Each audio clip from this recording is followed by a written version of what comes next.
Hello, everybody. My name is Brian Mercier. I'm a professional Catholic speaker, a Catholic apologist, a retreat leader, and an author. And I am incredibly excited to be here today with you to present a series on how to pray, how to come closer to God, and how to make your prayer work. We all want to come closer to God. But if you're like me, a lot of us share frustrations. We don't know God. We don't feel God in our lives. We don't experience Him. We don't know where He is. He kind of feels like a distant cosmic being that's out there somewhere, but we don't actually know Him on a real deep level. So that's the purpose of this series, is to help us to come to know God more, help us to experience Him on a deeper relationship level, and to come to a deeper intimacy with Him. If you're like me, I grew up praying since I was about 2 years old, since I could talk. I grew up praying since I was a kid, since I could talk. My parents taught me to pray, and I grew up praying my whole entire life. And in the next episode, I'll go into more details about this. But for now, the long and short of it is that I didn't feel close to God. I feel like He never answered my prayers. I never felt like He was there for me, and I had a really hard time believing in Him. But since then, I've really learned how to pray. I've learned how to encounter Him, and I've learned how to grow closer to Him in a life-changing way. And I'll explain that more in my next series.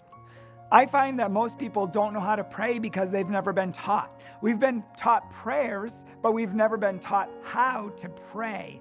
We've been taught how to say prayers, but we've never been taught how to pray prayers. And there's a really big difference between the two. The good news is that we can learn how to pray, how to come closer to God, and how to know Him on a deep level. Let me start by asking you a question. What are your top 3 goals in life? Think about that. What are your top 3 goals? Most people want to make a lot of money. They want to get a good job. They want to have a lot of kids. They want to get married. Maybe they want to get a good grade on a test. They want to graduate from school, get into a good college. Whatever it is, we all have goals, and that's good.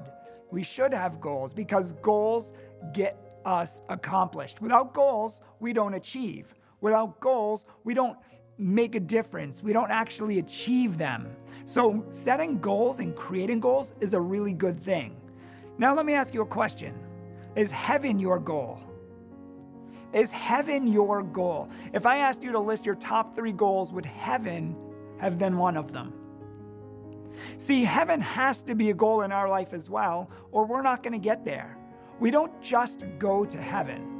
You don't just die and wake up and everybody goes to heaven. It doesn't work that way. And in fact, it works the opposite way. Heaven is a prepared place for prepared people. We actually have to be prepared to get to heaven. And that all starts with a prayer life. Prayer is the doorway to even having a relationship with God and to entering into the possibility of getting to heaven. So heaven has to be our goal. If it's not, we're probably not going to get to heaven because we're not thinking about it. We're not trying to achieve it. We're not doing anything to get there. It's kind of like this. For a lot of people, prayer, spirituality, getting to heaven, it's like a nice idea in their mind. Going to heaven, yeah, they want to go to heaven, but they're not really doing much to get there. For example, I've always wanted to go to France. I've wanted to go to France for about 20 years, and I love the wine, I love the food, I love the people, I love the culture. I mean, I've never been there, but it all seems like something that I would love. But the problem is I've never actually done a single thing to get me to go to France. And so even after 20 years, I've never gone. And if I'm honest with myself, it's more of just a nice idea in my mind, something I'll probably never do. I want to do it, but I probably will never do it. Now, on the other side of that, my wife, her family is from Costa Rica. They're Costa Rican. And so we go down and visit them every year, and this is something we really want to do. And so we end up saving money. We end up making an itinerary. We ended up booking flights. We end up doing everything that we need to do in order to get to Costa Rica every year. Now, how do you live for God? How do you live for heaven? Is it like France? You really want to go to heaven, but you're not doing anything to get there. You're not really praying. You're not going to church. You don't really live your faith that much, but it's a nice idea. Or is it something real to you? Is it something concrete to you? Is it something that you do every single day? Is it something that you're really working toward and you're making a goal and you're setting goals and you're actually trying to achieve them? This is the path to God. I mean, just living our faith brings us closer to God. You can look at it like this. Imagine if you only went to your job once a week. Imagine if you had to show up at your job every day, but you only chose to go once a week.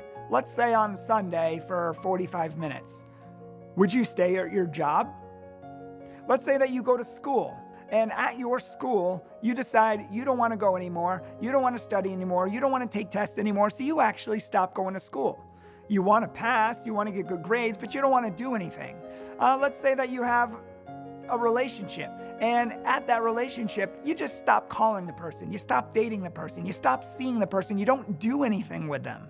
Now, this is kind of a lot of our relationship with God. A lot of people don't pray. They don't go to church. They don't actually try to follow their faith much. They say they're a good person, but what does that mean? We all try to be good. Being good is good, but it's not good enough to get you to heaven. You will not get to heaven merely by being a good person. You get to heaven by following Jesus, by having a deep relationship with him, and by coming to know him and having that intimate relationship on a deep level. And that all starts with prayer. I mean, they say that prayer is our weapon.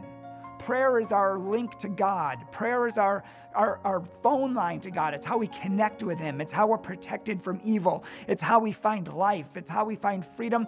And it's how we fight our spiritual battles. Now, most people, they know prayer is our weapon, but either they don't have the weapon or they don't know how to use the weapon. Can you imagine a Marine going into battle without a gun or a sword or any weapon? He's most likely going to be killed. Now, I mean, can you imagine if someone in the Army or the Navy, they did have a weapon, but they didn't know how to use it? It's the same as not having a weapon at all. For a lot of people, they have prayer, but they don't know how to use it. They have prayer, but they don't know how to make it work in their lives. Thankfully, that is the purpose of this series. Thankfully, we're going to, over the next 11 episodes or so, we're going to be teaching you how to pray, how to know God, how to grow in spirituality, how to listen to God. How do you know when he's speaking to you? What are the things that keep us from God? What are the things that keep us from getting our prayers answered? What are those blocks that are up between us and God? And what are those things that we're doing to kill our own spiritual life?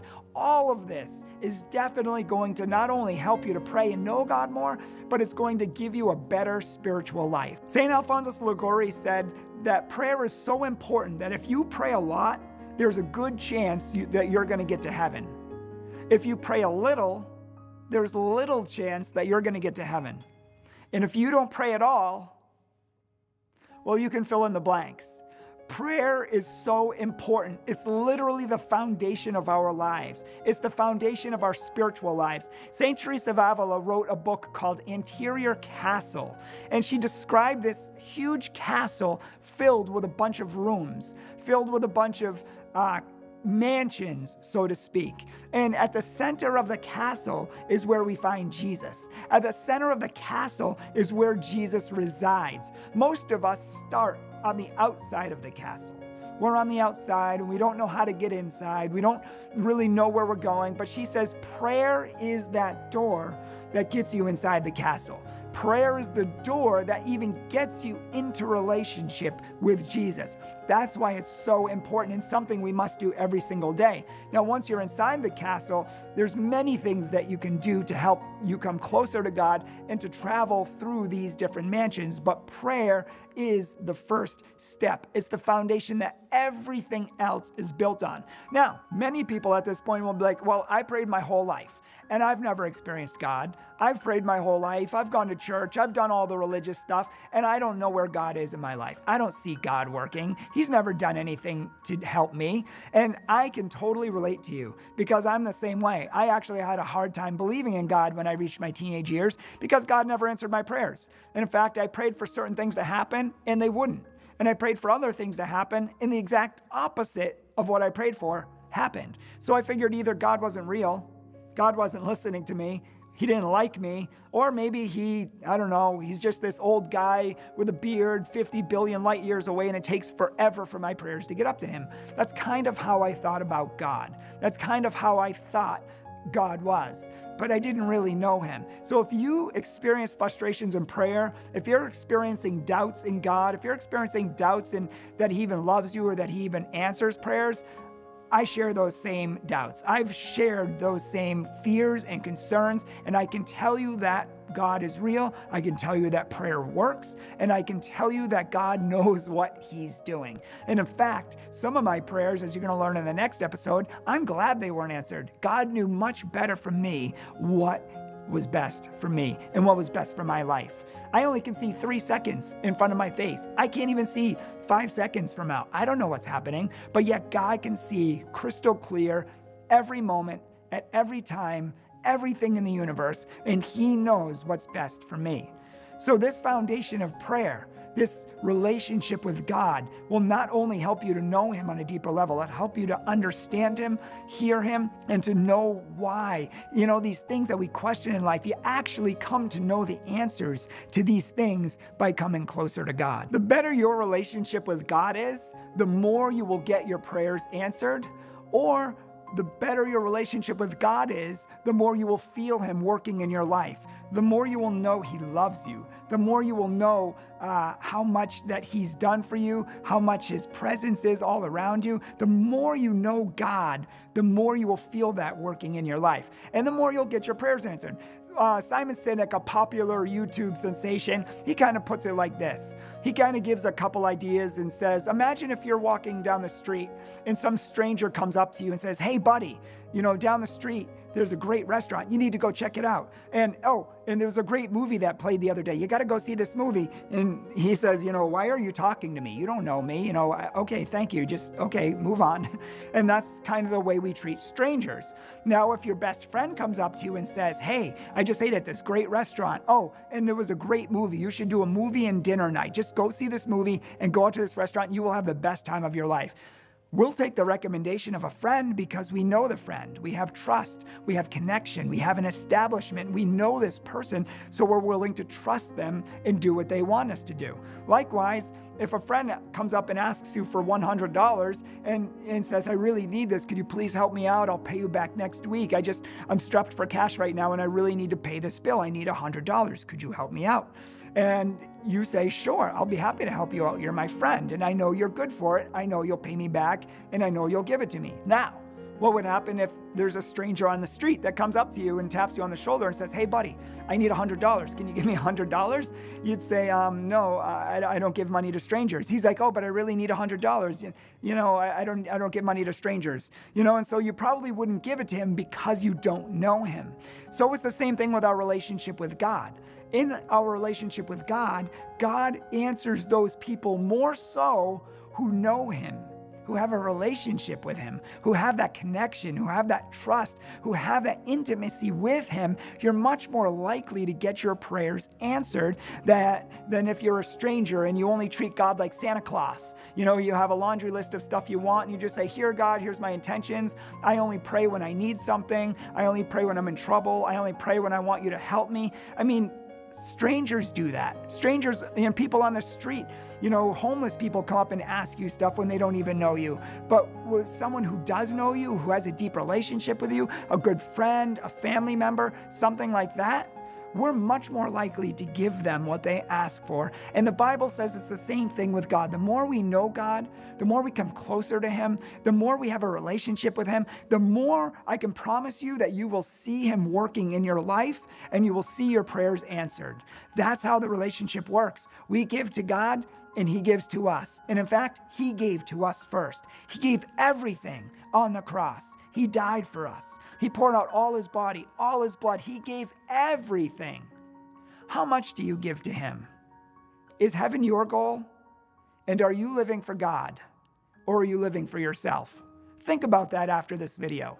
Who are you living for? And how can you live for God more? So I'm glad you're here with me during this series, and I'm really excited to present it to you. Over the next couple of series, we're going to be teaching you first the principles of the spiritual life and what it takes to come closer to God. I'm going to be sharing my story with you about my frustrations and my fears and my failings and how I came to know God. I'm also going to be sharing in this series how to pray vocally, like how to speak to God properly in a way that will be effective. I'm actually going to teach you how to have a deeper prayer life as well, how to listen to God, how to know when He speaks to you, how to know His will, how to discern His will. All of these things are really important. I'm also going to be sharing with you a list of things that keep you from knowing God and keeping your prayer from working. And I'm going to be teaching you how to live out this life, how to live a spiritual life in a world, how to be holy in an unholy world, how to be religious in an unreligious culture. So stay tuned. It's going to be wonderful. Thank you for watching.